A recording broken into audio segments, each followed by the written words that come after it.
মহেন্দ্র সিং ধোনির ভক্তদের জন্য একটা বড় গুড নিউজ নিয়ে চলে এসেছি। হ্যাঁ, আপনারা একদম ঠিক শুনেছেন। মহেন্দ্র সিং ধোনির যারা ভক্ত আছো আর বিশেষ করে চেন্নাই সুপার কিংসের যারা সাপোর্টার্স আছো তাদের জন্য একটা বড় খুশির খবর এই ভিডিওর মধ্যে রয়েছে। একটা প্রশ্ন আছে যেটা কিন্তু সবার মাথায় কম বেশি অবশ্যই ঘোরাফেরা করছে, আর সেটা হলো মহেন্দ্র সিং ধোনি 2025-এর IPL কি খেলবে নাকি খেলবে না। এটা কিন্তু সবার মাথায় কম বেশি অবশ্যই ঘোরাফেরা করছে, কারণ আমরা দেখেছি 2024-এর IPL-এ মহেন্দ্র সিং ধোনি কিন্তু ক্যাপ্টেন্সি করার দায়িত্ব ঋতুরাজ গায়কোয়াড়ের হাতে তুলে দিয়েছিল। তার থেকে কিন্তু এটাই মনে হচ্ছে, আর এটাই মনে হওয়া স্বাভাবিক, যে ধোনি হয়তো 2025-এর IPL খেলবে না, সেই জন্য কিন্তু ক্যাপ্টেন্সি করার দায়িত্ব ঋতুরাজ গায়কোয়াড়ের হাতে তুলে দিয়েছে।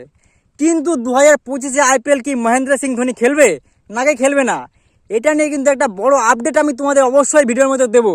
সেটা কিন্তু একটা বড় খুশির খবর হতে চলেছে। তো অবশ্যই ভিডিওটা শেষ পর্যন্ত দেখবে, আর আমাকে সাবস্ক্রাইব ফলো করে নিতে কিন্তু একদমই ভুলবে না। 5 time IPL trophy winning captain Mahendra Singh Dhoni যদি IPL না খেলে না, তোমরা বিশ্বাস করো অর্ধেক লোকে IPL খেলা দেখাই ছেড়ে দেবে।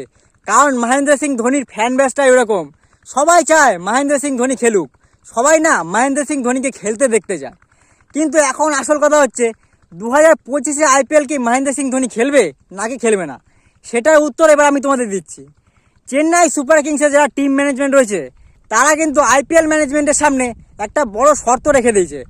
যদি সেই শর্তটা IPL ম্যানেজমেন্ট পূরণ করে তাহলে কিন্তু মহেন্দ্র সিং ধোনি খেলবে, না হলে কিন্তু খেলবে না।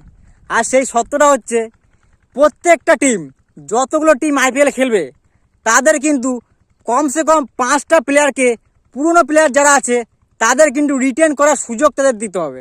মানে হচ্ছে প্রত্যেকটা টিম যাতে তাদের যেটা পুরনো দল ছিল সেখান থেকে কমসে কম 5টা পুরনো প্লেয়ারকে রিটেন করতে পারে, সেই সুযোগ কিন্তু IPL ম্যানেজমেন্টকে দিতে হবে। এটাই হচ্ছে চেন্নাই সুপার কিংসের টিম ম্যানেজমেন্টের শর্ত। যদি এই শর্তটা IPL ম্যানেজমেন্ট পূরণ করে তাহলে কিন্তু চেন্নাই সুপার কিংসের হয়ে এই দিক দিয়ে মহেন্দ্র সিং ধোনি খেলবে, না হলে কিন্তু খেলবে না।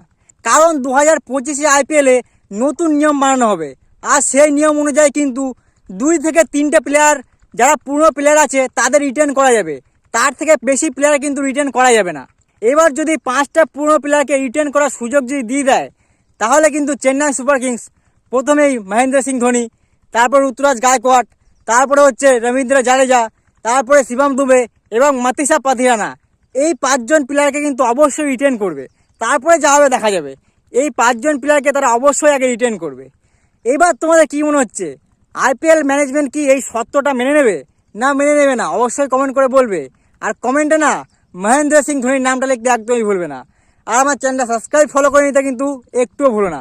তো চলো, আজকে ভিডিওটা এতটাই। দেখা হচ্ছে কালকে একটা নতুন আর ইন্টারেস্টিং ভিডিওর সাথে। ততক্ষণের জন্য টাটা, বাই বাই।